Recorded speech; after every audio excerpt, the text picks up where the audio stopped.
जय माता दी। भक्तों, चैत्र नवरात्रि के 9वां दिन आप सभी सुनिए माँ सिद्धिदात्री की पावन कथा। माँ दुर्गा जी की 9वीं शक्ति का नाम है सिद्धिदात्री। ये सभी प्रकार की सिद्धियों को देने वाली है। नवरात्रि पूजन के 9वें दिन इनकी उपासना की जाती है। इस दिन शास्त्रीय विधि विधान और पूर्ण निष्ठा के साथ साधना करने वाले साधक को सभी सिद्धियों की प्राप्ति हो जाती है। सृष्टि में कुछ भी उसके लिए अगम्य नहीं रह जाता है। ब्रह्मांड पर पूर्ण विजय प्राप्त करने की सामर्थ्य उसमें आ जाती है। मार्कंडेय पुराण के अनुसार अनिमा, महिमा, गरिमा, लघिमा, प्राप्ति, परकाम्य, ईश्वरत्व और वशिष्ठत्व, ये 8 सिद्धियां होती है। ब्रह्म वैवर्त पुराण के श्री कृष्ण जन्म खंड में यह संख्या 18 बताई गई है।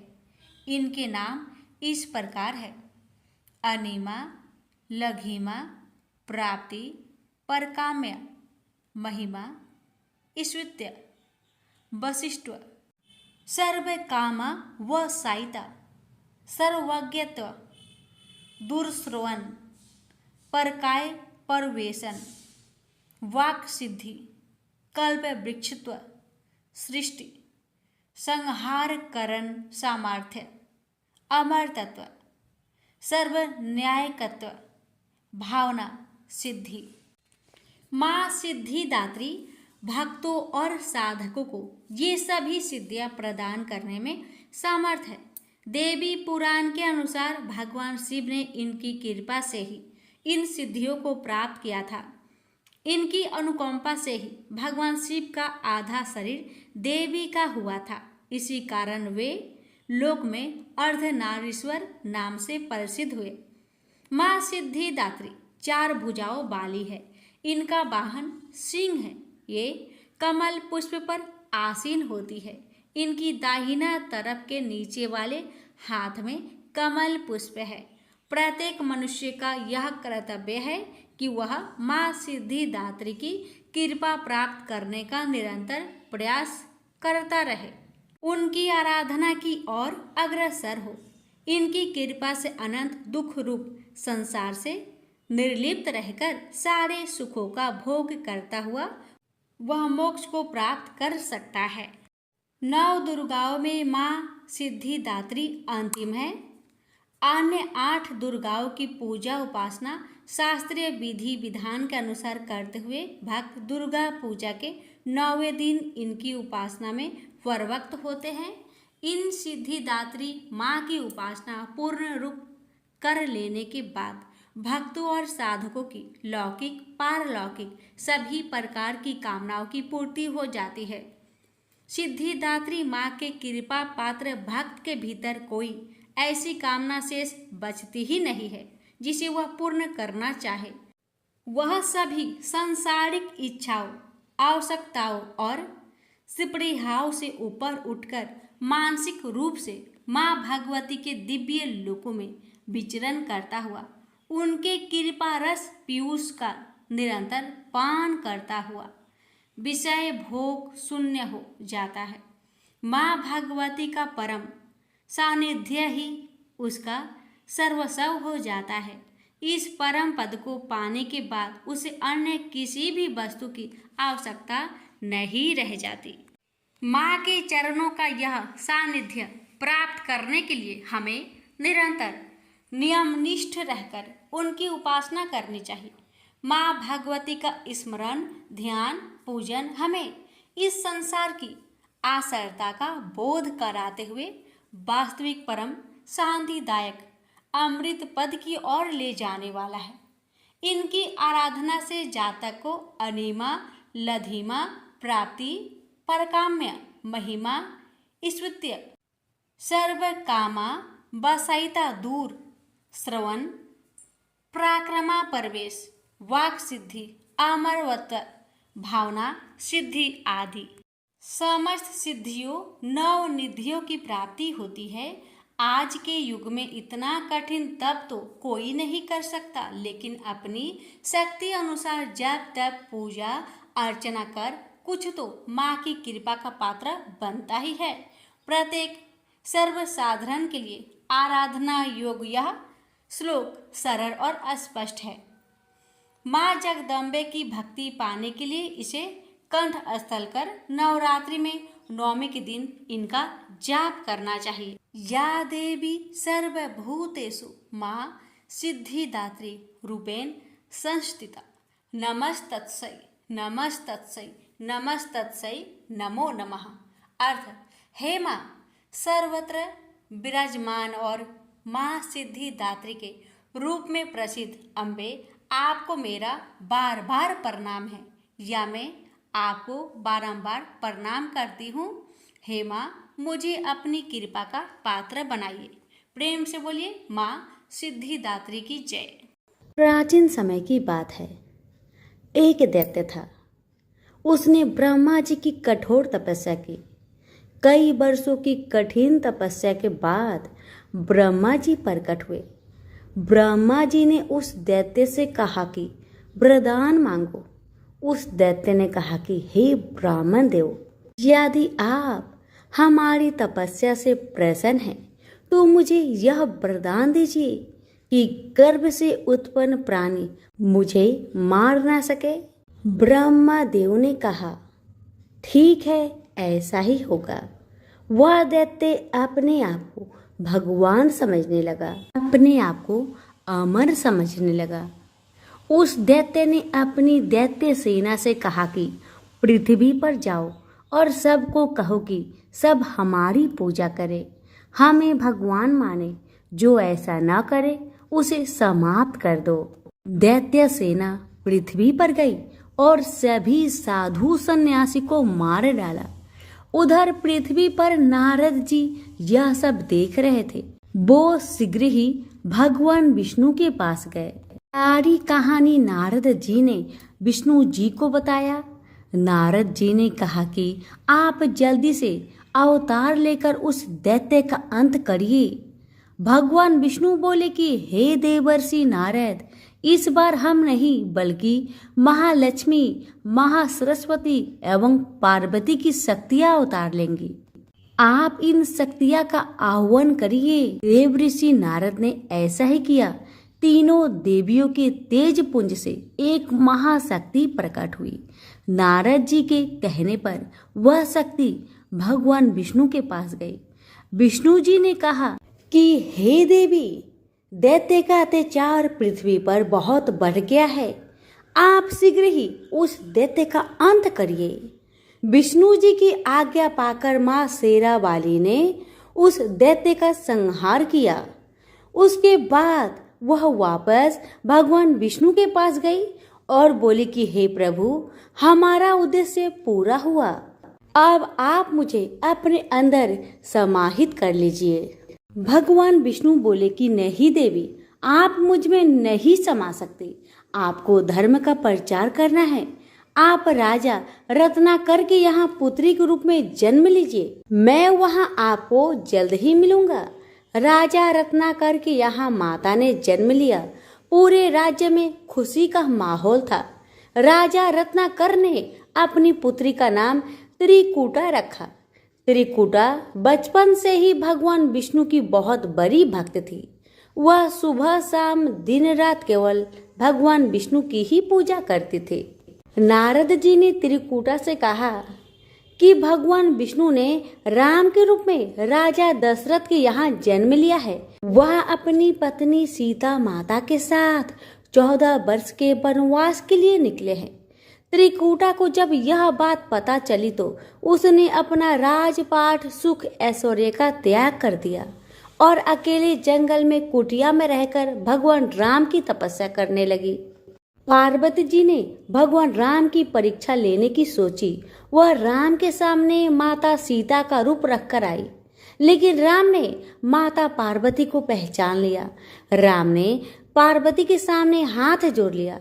राम ने लक्ष्मण से कहा कि हे लक्ष्मण, माता पार्वती आई है, इन्हें प्रणाम करो। माता पार्वती अपने असली रूप में आ गई। पार्वती जी ने भगवान राम से कहा कि त्रिकूटा आपकी तपस्या कर रही है, आप उसे शीघ्र ही दर्शन दे। भगवान राम ने कहा कि जो आपकी आज्ञा माता, मैं त्रिकूटा का दर्शन अवश्य दूंगा। राम हनुमान के साथ त्रिकूटा के पास गए। त्रिकूटा ने भगवान राम से कहा कि हे राम, मैं आपको पति रूप में पाना चाहती हूँ। राम ने त्रिकूटा से कहा कि देवी, इस जन्म में तो मैं किसी का हो चुका हूँ, इस जन्म में ऐसा संभव नहीं है। भगवान राम ने कहा कि लंका से लौटते समय मैं तुम्हारे पास जरूर आऊंगा। यदि तुमने मुझे पहचान लिया तो मैं तुम्हारी इच्छा अवश्य पूरी करूंगा, तब तक तुम मेरी प्रतीक्षा करना। त्रिकूटा ने कहा ठीक है भगवान, मैं आपकी प्रतीक्षा करूंगी। यह कहकर भगवान राम वहां से चले गए। जब भगवान राम रावण का वध करके अपने पुष्पक विमान से लौट रहे थे कि अचानक रास्ते में ही भगवान राम का विमान रुक गया। माता सीता ने भगवान राम से कहा कि ऐसी कौन सी शक्ति है जिसने आपके विमान को रोक दिया। राम ने सीता से कहा कि ये भक्ति की शक्ति है, मैंने अपने एक भक्त को दर्शन देने का वचन दिया है। यह कहकर राम हनुमान के साथ वेश बदलकर त्रिकूटा के पास गए, लेकिन त्रिकूटा उस भेष में भगवान राम को नहीं पहचान पाई, इसलिए त्रिकूटा भगवान राम की प्रतीक्षा में फेल हो गई। त्रिकूटा ने राम से कहा कि मैं आपके बिना कैसे जीऊंगी। राम ने कहा कि हे देवी, तुम्हारा अवतार धर्म की रक्षा तथा पापियों का संहार करने के लिए हुआ है। मैं कलयुग में कल्कि अवतार लूंगा, फिर मैं तुम्हारी इच्छा अवश्य पूरी करूंगा। अभी तुम हिमालय के समीप जम्बू कटरा के पास जाओ, वहां पर महाकाली, महालक्ष्मी और महासरस्वती विराजमान है। वहां पर तुम भी जाकर निवास करो। आज से तुम वैष्णो देवी के नाम से जानी जाओगी। भगवान राम की आज्ञा पाकर त्रिकूटा हिमालय के त्रिकूट पर्वत पर जाकर निवास करने लगी। तो सभी प्रेम से बोलिए वैष्णो माता की जय। माँ मनसा देवी को नाग माता तथा विष की देवी के नाम से जाना जाता है और उनके चारों ओर सर्प व नाग सदैव उनकी रक्षा के लिए विद्यमान रहते हैं। उनका आसन हंस है तथा उनके एक हाथ में सफेद और दूसरे में लाल कमल पुष्प मौजूद है। ऐसा माना जाता है कि माँ मनसा देवी की कृपा जिस व्यक्ति पर होती है उसे कभी भी नाग डंस का सामना नहीं करना पड़ता है, और यदि किसी व्यक्ति पर नाग दोष है तो वह दोष भी मनसा देवी की कृपा से समाप्त हो जाता है। मनसा देवी को भगवान शिव की पुत्री कहा जाता है तथा उन्हें महर्षि कश्यप की मानस पुत्री भी कहा जाता है। तो चलिए मनसा देवी के जन्म से जुड़ी कथा सुनते हैं। मान्यता के अनुसार एक बार जब भगवान शिव और माता पार्वती कैलाश पर्वत पर स्थित एक दिव्य तालाब के निकट नित्य कर्म कर रहे थे तो उनकी अलौकिक नृत्य से एक तेज निकला और वह तेज उस दिव्य तालाब में स्थित कमल पुष्प के पत्ते पर जा गिरा, जिसके बाद उस तालाब में मौजूद सभी जहरीले सांप सर्प उस दिव्य तेज के समीप आ गए और उन्होंने उस तेज को अपनी कुंडली में लपेट लिया। समय बीतता गया और बाद में उस तेज ने एक कन्या का रूप लिया जिन्हें माँ मनसा देवी के नाम से जाना गया। प्रेम से बोलिए मनसा माता की जय। राम लक्ष्मण की कहानी। भगवान श्री राम, लक्ष्मण और सीता जी पिता दशरथ जी की आज्ञा से वनवास जाने लगे। रास्ते में सभी तीर्थ गंगा, यमुना, गोमती नदियों में प्रीत्य तर्पण कर वन में कंदमूल फल फूल खाते हुए वन में अपना समय व्यतीत करने लगे। एकम के दिन लक्ष्मण जी ने राम जी की आज्ञा से फल फूल लाकर माँ सीता को दे दिए। तब माँ सीता ने 4 पतल परोसी। तब लक्ष्मण जी ने पूछा, भाभी माँ, हम 3 हैं, फिर 4 में क्यों परोसा? तब माँ सीता बोली, एक पत्तल गाय माता के लिए है। राम जी लक्ष्मण जी गाय माता को पत्तल परोस दी। तब राम जी ने पूछा, सीता जी आपने खाना शुरू क्यों नहीं किया? तब सीता माँ बोली, मेरे तो राम कथा सुनाने का नियम है। राम कथा सुनाने के बाद ही मैं फल ग्रहण करूंगी। तब राम जी बोले, मुझे कथा सुना दो। लक्ष्मण जी बोले, मुझे सुना दो। तब माँ सीता बोली, औरत की बात औरत सुने तो ठीक है। आप तो मेरे पति हो और आप मेरे देवर हो, मैं आपसे कैसे कहूँ? तब लक्ष्मण जी ने सोचा, इस जंगल में कौन औरत मिलेगी? तब लक्ष्मण जी ने अपनी माया से एक नगरी का निर्माण किया। उस नगरी में सब सुख सुविधाएं से युक्त थी। उस नगरी में सब चीजें सोने की थी, इसलिए नगरी का नाम सोन नगरी रखा। सभी नगर वासियों को घमंड हो गया। उस नगरी में कोई गरीब नहीं था। जब सीता जी कुएं पर पानी लेने गई और पनिहारिनों से राम राम किया तो कोई नहीं बोली। थोड़ी देर में एक छोटी कन्या आई। सीता जी ने उससे राम राम बोली और कहा कि भाई राम कथा सुनेगी। तब वह बोली, मेरे तो घर पर काम है। सीता जी ने कहा, मेरे पति राम और देवर लक्ष्मण भूखे हैं। तब लड़की बोली, मेरी माँ मेरा इंतजार कर रही है। वह लड़की वहां से जाने लगी। तब माँ सीता के क्रोध से सारी नगरी साधारण हो गई। जब लड़की घर आई तो माँ बोली, बाई ये क्या हुआ? तब लड़की बोली, मेरे को पता नहीं है। वहां एक साध्वी बैठी थी, मुझे राम कथा सुनने के लिए बोली, पर मैं तो कथा नहीं सुनी। यदि उसने कुछ किया हो तो पता नहीं। तब उसकी माँ ने उसको वापस जाकर कथा सुनने को कहा। लड़की ने वापस जाकर कथा सुनने से मना कर दिया। तब उसकी बहू बोली, आपकी आज्ञा हो तो मैं कहानी सुनकर आती हूँ। जब बहू कुएं पर गई तो पानी भरे और खाली करे। तब सीता जी ने कहा, आपके घर पर कुछ काम नहीं है क्या? तब वह बोली, माता जी मैं तो सारा काम करके आई हूँ। तब माँ सीता बोली, तू मुझे माँ कहकर बुलाई, यदि तुझे समय हो तो मेरी राम कहानी सुन लेगी। तब वह बोली, माता जी कहानी सुनाओ, मैं प्रेम से कहानी सुनूंगी। चंदन चौकी मोतिहार, राम कथा महारे हिडवेरो आधार। राम कथा सुनाऊं, राम ने मनाऊं, राम कहे तो परदेश में जाऊं। सीता जी ने कहा, हे भाई तूने मेरी मृत्यु लोक में मदद करी, भगवान तेरी स्वर्ग लोक में रक्षा करेंगे। सीता जी ने राम कथा सुनाई। बाई ने सुनी, आओ राम बैठो राम, जल भर झाड़ी लाई राम, केलारी दातुन लाई राम, ठंडा जल भर लाई राम, संपाडो पधारवो राम, झगलैया टोपी लाई राम, करा किंगली लाई राम, स्वर्ण सिंहासन लाई राम, तापर आप बिराजो राम, झालर तिकरा लाई राम, शंख ध्वनि गरनाऊ राम, हिडवे हीरा शोभे राम, निरखता मन मोहे राम, चरण शरण में आई राम, शरण आपड़ी ले लियो राम, माखन मिश्री लाई राम, माखन मिश्री आरोगो राम, दूध भर कटोरी लाई राम, मेवा चिरंजीवी परोसु राम, खाती मीठी चाखा राम, चरखो फरखो आरोखो राम,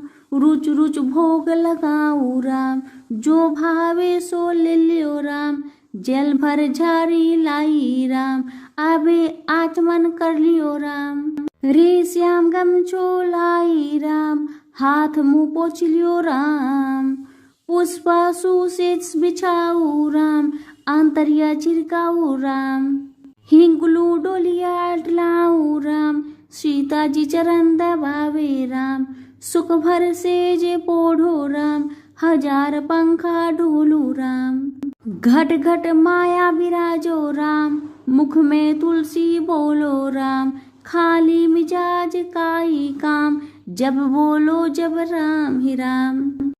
बोलो पंछी राम राम, पूर्ण होवे मंगल काम।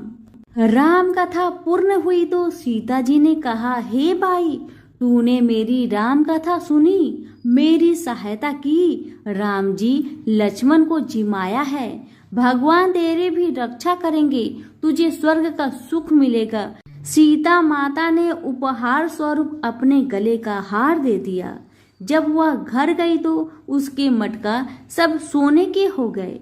सासू जी ने कहा, ये सब तू कहाँ से लाई? बहू ने कहा, मैं माँ सीता से राम कथा सुनी, ये इसी का फल है। सासू जी ने कहा, प्रतिदिन राम कथा सुनाना। बाई को राम कथा सुनते बहुत दिन हो गए। तब उसने माँ सीता से पूछा, इसका उद्धापन विधि बतलाओ।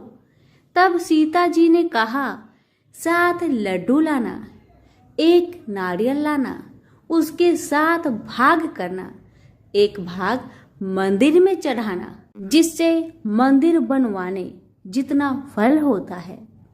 1 भाग सरोवर के किनारे गाड़ देना, जिससे सरोवर खुदवाने जितना फल होता है। 1 भाग भगवत गीता पर चढ़ाना, जिससे भगवत गीता पाठ करवाने जितना फल होगा। 1 भाग तुलसी माता पर चढ़ाना, जिससे तुलसी विवाह जितना फल होगा। 1 भाग कंवारी कन्या को दे देना, जिससे कन्या विवाह जितना फल होगा।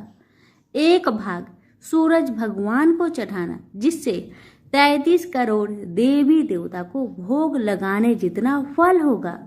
अब उसने विधि पूर्वक उद्धापन कर दिया। माता सीता के पास आई, माता मैंने तो विधि पूर्वक उद्धापन कर दिया, अब 7 दिन बाद बैकुंठ से विमान आएगा। 7 दिन पूरे हुए, विमान आया तो बहू ने कहा, सासू जी स्वर्ग से विमान आया है। तब सासू जी ने कहा, बहू तेरे ससुर जी को व मेरे को भी ले चल, तेरे माता पिता को भी ले चल, सारे कुटुंब परिवार को ले चल, अड़ोसी पड़ोसी को ले चल। बहू ने सबको बैठा लिया, पर विमान खाली था। थोड़ी देर में ही उनकी ननद आई और देखते ही देखते विमान भर गया। तब बहू ने कहा, माँ सीता नंद बाईसा को बैठा लो।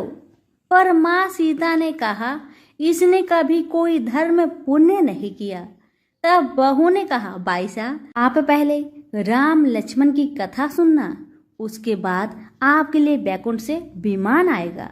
गांव के सारे लोग एकत्र हो गए और पूछने लगे, बाई तूने ऐसा कौन सा धर्म पुण्य किया? गीता भगवत के पाठ किए, हमें भी बताओ। तब बाई ने कहा, मैंने तो माता सीता से प्रतिदिन राम कथा सुनी और नियम से उद्धापन किया। तब समस्त ग्रामीण राम कथा सुनने की जिद करने लगे। तब बाई राम कथा कहने लगी और सब नर नारी सुनने लगे। राम कथा संपूर्ण होते ही समस्त नगरी सोने की हो गई। बाई ने कहा, जो कोई राम कथा को सुनेगा उसको मेरे समान ही फल मिलेगा। सब राम लक्ष्मण जी की जय जयकार करने लगे और विमान स्वर्ग में चला गया। 7 स्वर्ग के दरवाजे खुल गए। पहले द्वार पर नाग देवता, समस्त देवी देवता पुष्प वर्षा करने लगे। देवताओं ने पूछा कि तूने क्या पुण्य किया? तब उसने कहा, मैंने तो राम लक्ष्मण जानकी की कहानी सुनी। तो समस्त देवताओं ने कहा, वर मांग। तब उसने कहा, मेरे तो सब सिद्धियां है, मुझे यह वर दो कि जो भी श्रद्धा व भक्ति से राम कथा, राम लक्ष्मण जानकी की कहानी सुनेगा उसको मेरे समान ही फल मिले। सभी देवी देवताओं ने पुष्प वर्षा करते हुए तथास्तु कहा। चारों ओर राम राम की जय जयकार होने लगी। प्रेम से बोलिए सिया रामचंद्र की जय। हिंदू धर्म में गाय को पूजनीय और माँ लक्ष्मी का स्वरूप माना गया है। कामधेनु गाय को सभी गायों की माता का दर्जा प्राप्त है। कामधेनु गाय दैनिक और चमत्कारी शक्तियां से परिपूर्ण बताई जाती है। धार्मिक शास्त्रों के अनुसार कामधेनु गाय में 33 करोड़ देवी देवता निवास करते हैं, इसलिए कामधेनु गाय के दर्शन मात्र से ही सभी कष्टों का निवारण हो जाता है। कामधेनु गाय को सुरभि भी कहा जाता है और इसे निर्मलता का प्रतीक भी माना गया है। कामधेनु गाय का जिक्र मिलता है जब देवताओं ने समुद्र मंथन किया था, तो उसमें से निकलने वाली 14 मूल्यवान चीजों में से एक कामधेनु गाय भी थी, जिसको देवताओं ने प्रणाम किया और स्वर्ग में स्थान मिला। माना जाता है कि जिसके पास भी कामधेनु गाय होती है वह सबसे शक्तिशाली व्यक्ति कहलाता था। शास्त्रों में राजा को भगवान की विभूति माना गया। साधारण व्यक्ति से श्रेष्ठ राजा को माना जाता है। राजाओं में भी श्रेष्ठ सप्त दिव्यवती पृथ्वी के चक्रवर्ती सम्राट को और अधिक श्रेष्ठ माना गया है। ऐसे ही पृथ्वी के एक छत्र सम्राट सूर्यवंशी राजश्री दिलीप एक महान गाय माता के भक्त हुए। महाराज दिलीप और देवराज इंद्र में मित्रता थी। देवराज को बुलाने पर दिलीप एक बार स्वर्ग गए। देव असुर संग्राम में देवराज ने महाराजा दिलीप से सहायता मांगी। राजा दिलीप ने सहायता करने के लिए हाँ कर दी और देव असुर युद्ध हुआ। युद्ध समाप्त होने पर स्वर्ग से लौटते समय मार्ग में कामधेनु मिली, किंतु सम्राट दिलीप ने पृथ्वी पर आने की आतुरता के कारण उसे देखा नहीं। कामधेनु को उन्होंने प्रणाम नहीं किया, न ही प्रदक्षिणा की। इस अपमान से रुष्ट होकर कामधेनु ने श्राप दिया, मेरी संतान नंदिनी गाय यदि कृपा करे तो यह पुत्रहीन ही रहेगा। महाराज दिलीप को श्राप का कुछ पता नहीं था, किंतु उनके कोई पुत्र न होने से वे स्वयं महारानी तथा प्रजा के लोग भी चिंतित व दुखी रहते थे। पुत्र की प्राप्ति की इच्छा से महाराज दिलीप रानी के साथ कुलगुरु महर्षि वशिष्ठ के आश्रम पर पहुंचे। महर्षि सब कुछ समझ गए। महर्षि ने कहा, यह गौ माता के अपमान का पाप का फल है। सुरभि गौ की पुत्री नंदिनी गाय हमारे आश्रम में विराजती है। महर्षि ने आदेश दिया, कुछ काल आश्रम में रहो और मेरी कामधेनु नंदिनी की सेवा करो। महाराज ने गुरु की आज्ञा स्वीकार कर ली। महारानी सुदक्षिणा प्रातःकाल उस गौ माता की भली भांति पूजा करती। आरती उतारकर नंदिनी को पति के संरक्षण में वन में चराने के लिए विदा करती। सम्राट दिन भर छाया की भांति उसका अनुगमन करते। उसके ठहरने पर ठहरते, चलने पर चलते, बैठने पर बैठते और जल पीने पर जल पीते। संध्या काल में जब सम्राट के आगे आगे सद परसुत्ता बाल वत्सा नंदिनी आश्रम को लौटती तो महारानी देवी सुदक्षिणा हाथ में अक्षत पात्र लेकर उसकी प्रदक्षिणा करके उसे प्रणाम करती और अक्षता से पुत्र प्राप्ति रूप अभिष्ट सिद्धि देने वाली उस नंदिनी का विधिवत पूजन करती। अपने बच्चे को यथेच पान कराने के बाद दुहली जाने पर नंदिनी की रात्रि में दंपति पुनः परिचर्या करते। अपने हाथों से कोमल हरित सल्प कवच खिलाकर उसकी परितृप्ति करते और उसके विश्राम करने पर शयन करते। इस तरह उसकी परिचर्या करते 21 दिन बीत गए। एक दिन वन में नंदिनी का अनुराग करते महाराज दिलीप की दृष्टि क्षण भर आरण्य की प्रकृति सुंदरता में अटक गई कि तभी उन्हें नंदिनी का आर्तनाद सुनाई दिया। वह एक भयानक सिंह के पंजों में फंसी छटपटा रही थी। उन्होंने आक्रमण सिंह को मारने के लिए अपने तरकस से तीर निकालना चाहा, किंतु उनका हाथ झटपट निश्चेष्ट होकर वहीं अटक गया। वे चित्रलेखे से खड़े रह गए और भीतर ही भीतर छटपटाने लगे। तभी मनुष्य के वाणी में सिंह बोला, उठ राजन, तुम्हारे शस्त्र सांधन का श्रम उसी तरह व्यर्थ है जैसे वृक्षों को उखाड़ देने वाला परभंजन पर्वत से टकराकर व्यर्थ हो जाता है। मैं भगवान शिव के गण निकुंभ का मित्र कुंभ भोदर हूँ। भगवान शिव ने सिंह वृत्ति देकर मुझे हाथी आदि से इस वन के देवदारुओं की रक्षा का भार सौंपा है। इस समय जो भी जीव सर्वप्रथम मेरी दृष्टि पथ में आता है वह मेरा भक्ष्य बन जाता है। इस गाय ने इस संरक्षित वन में प्रवेश करने की अनधिकार चेष्टा की है और मेरे भोजन की बेला में यह मेरे सम्मुख आई है, अतः मैं इसे खाकर अपनी सुधा शांत करूंगा। तुम लज्जा और गलानी छोड़कर वापस लौट जाओ। किंतु परंतु ककातर दिलीप भय और व्यथा से छटपटाती नेत्रों से अविरल अश्रुधारा बहाती नंदिनी को देखकर और उस संध्या काल में अपनी माँ की ओठ कष्टा से प्रतीक्षा करने वाले उसके दूध मुहे बछड़े का स्मरण कर करुणा विचलित हो उठे। नंदिनी का मातृत्व उन्हें अपने जीवन से कहीं अधिक मूल्यवान जान पड़ा और उन्होंने सिंह से प्रार्थना की कि वह उनके शरीर को खाकर अपनी भूख मिटाओ और बाल बच्चा नंदिनी को छोड़ दो। सिंह ने राजा के इस अद्भुत प्रस्ताव का उपहास करते हुए कहा, राजन, चक्रवर्ती सम्राट हो, गुरु को नंदिनी के बदले करोड़ों दुधार गौ देकर प्रसन्न कर सकते हो। अभी तुम युवा हो, इस तुच्छ प्राणी के लिए अपने स्वस्थ सुंदर शरीर और यौवन की अवहेलना कर जान की बाजी लगाने वाले सम्राट लगता है। तुम अपना विवेक खो बैठे हो। यदि प्राणियों पर दया करने का तुम्हारा व्रत ही है तो भी आज यदि इस गाय के बदले मैं तुम्हें खा लूंगा तो तुम्हारे मर जाने पर केवल इसकी ही विपत्तियों से रक्षा हो सकेगी और यदि तुम जीवित रहे तो पिता की भांति संपूर्ण प्रजा की निरंतर विपत्तियों से रक्षा करते रहोगे। इसलिए तुम अपने सुख भोक्ता शरीर की रक्षा करो।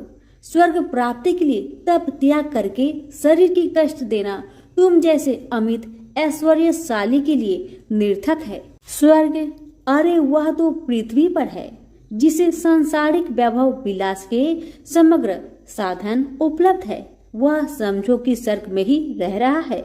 स्वर्ग का काल्पनिक आकर्षण तो मात्र विपिनों के लिए ही है, संपन्नों के लिए नहीं। इस तरह से सिंह ने राजा को भ्रमित करने का प्रयत्न किया। भगवान शंकर के अनुचर सिंह की बात सुनकर अत्यंत दयालु राजा दिलीप ने उसके द्वारा आकांत नंदिनी को देखा तो आश्रुपूरित कातर नेत्रों से उनकी ओर देखते हुए प्राण की रक्षा की याचना कर रही थी। राजा ने क्षत्रियत्व के महत्व को प्रतिपादित करते हुए उत्तर दिया, नहीं सिंह, नहीं, मैं गौ माता को तुम्हारा भक्ष्य बनाकर नहीं लौट सकता। मैं अपने क्षत्रियत्व को क्यों कलंकित करूं? क्षत्रिय संसार में इसलिए प्रसिद्ध है कि वे विपत्ति से औरों की रक्षा करते हैं।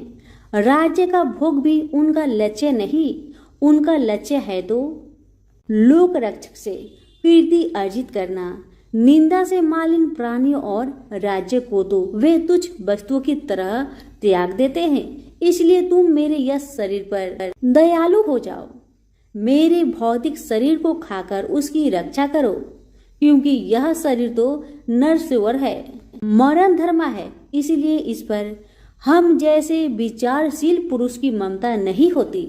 हम तो यश शरीर के पोषक है। यह मांस का शरीर न भी रहे परंतु गौ रक्षा से मेरा यश शरीर सुरक्षित रहेगा।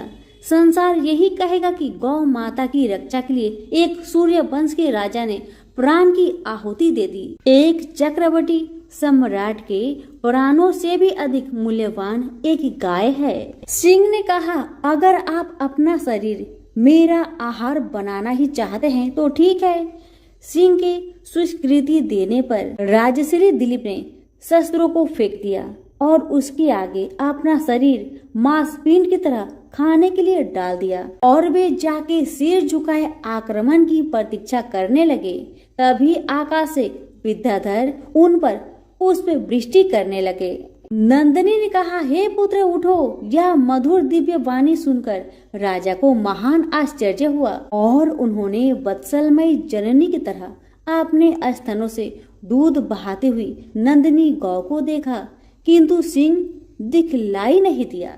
आश्चर्यचकित दिलीप से नंदिनी ने कहा, हे सत्पुरुष, तुम्हारी परीक्षा लेने के लिए मैंने ही माया स्व सिंह की सृष्टि की थी। महर्षि वशिष्ठ के प्रभाव से यमराज भी मुझ पर प्रहार नहीं कर सकता, तो अन्य सिंहादि की क्या शक्ति है।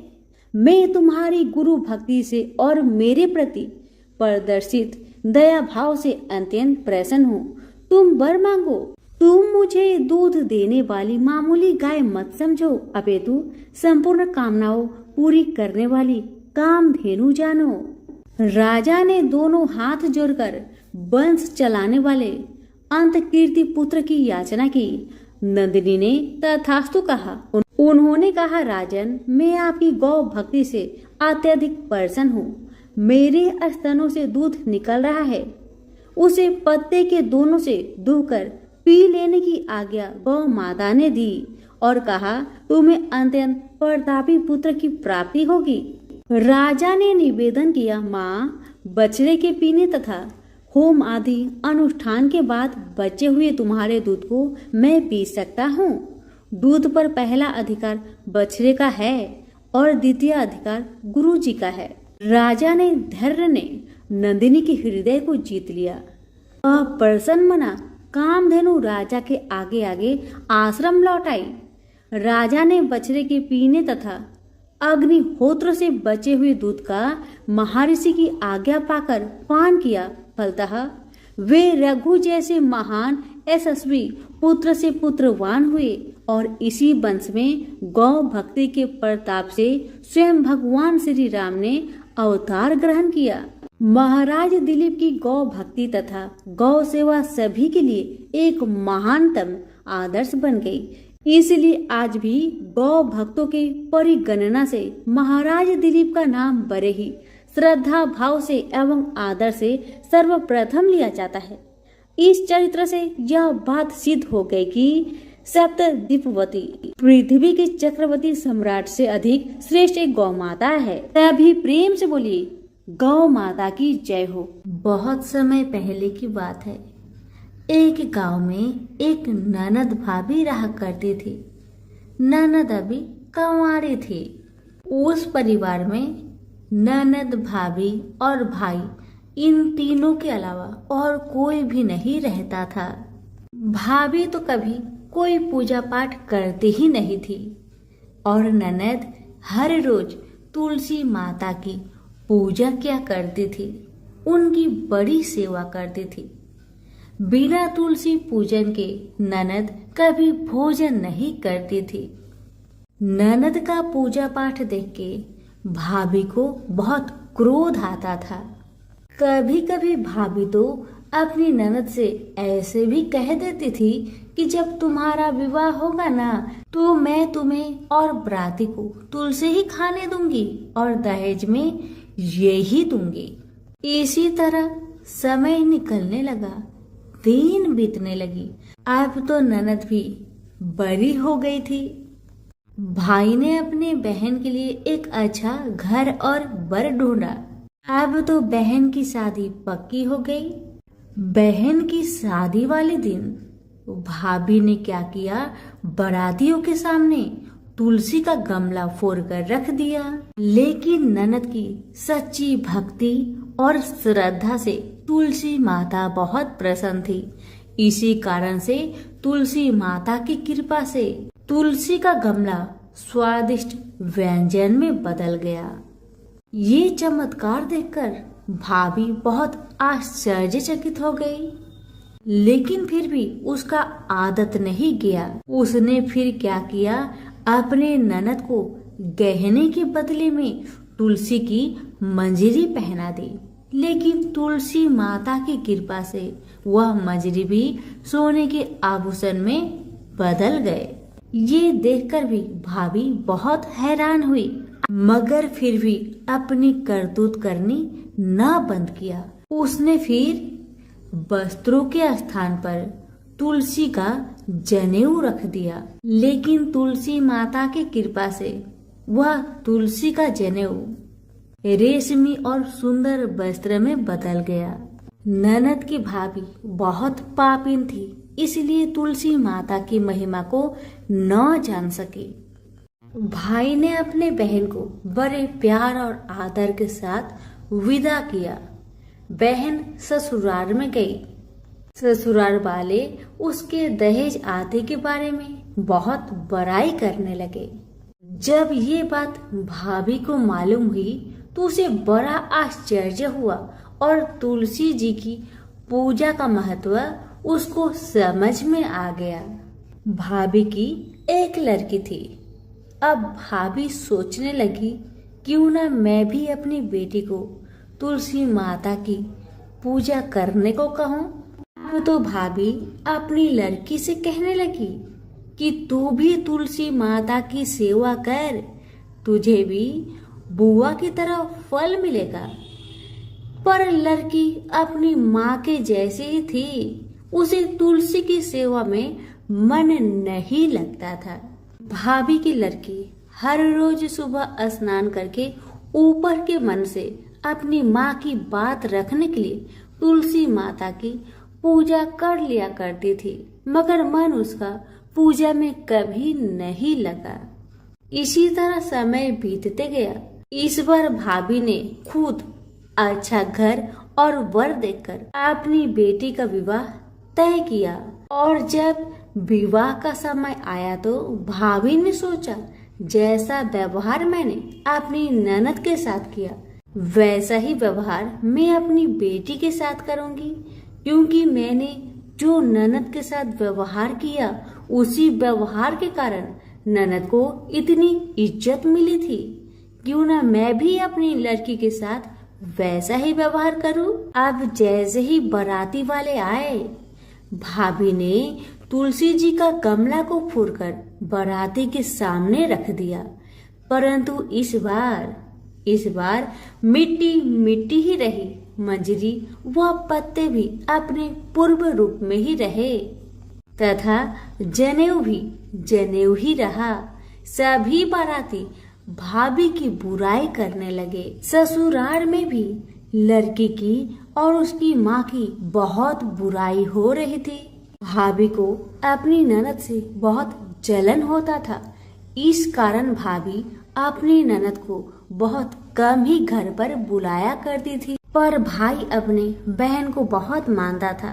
भाई ने एक दिन सोचा, बहन की शादी किए हुए बहुत साल हो गए, क्यों ना मैं अपने बहन से मिलकर आऊं, उसके ससुराल जाऊं। अब भाई ने अपनी इच्छा अपनी पत्नी को बताया। पत्नी से कहा, कुछ सौगात ले जाने के लिए कुछ दो। बहन का घर जाऊंगा, खाली हाथ कैसे जाऊं, कुछ हो तो मुझे दो। भाभी ने क्या किया, गुस्से से जुआर एक थैले में भरकर कहा, लो इसी को लो और अपनी बहन के घर ले जाओ। मेरे पास और कुछ नहीं है, यही है, इसी को ले जाओ। बेचारा पति दुखी मन से चल दिया, वही जुआर भरे थैले को लेकर, और मन ही मन में सोचते जा रहा था, भला कोई भाई अपने बहन के ससुराल में जुआर ले जाता है। यही सोचते सोचते भाई बहन के ससुराल की तरफ जा रहा था। उसने सोचा, ये जुआर बहन के ससुराल ले जाऊंगा तो लोग क्या कहेंगे, क्यों ना मैं इसे गाय को खिला दूं। भाई जब बहन के नगर के समीप पहुंचा और उसने एक गौशाला में गाय के सामने जुआर का थैला उलट दिया। जुआर को उलटता देखकर तब गौपालक ने कहा, ए भाई तुम ये क्या कर रहे हो, सोना मोती गाय के आगे क्यों डाल रहे हो। भाई ने जब नीचे देखा तो सचमुच हीरे मोती सोना चांदी जगमगा रहे थे।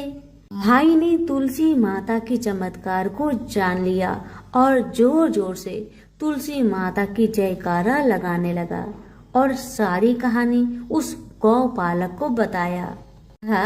सोना चांदी हीरा मोती थैले में भरकर बहुत प्रसन्न मन से अपने बहन के घर गया।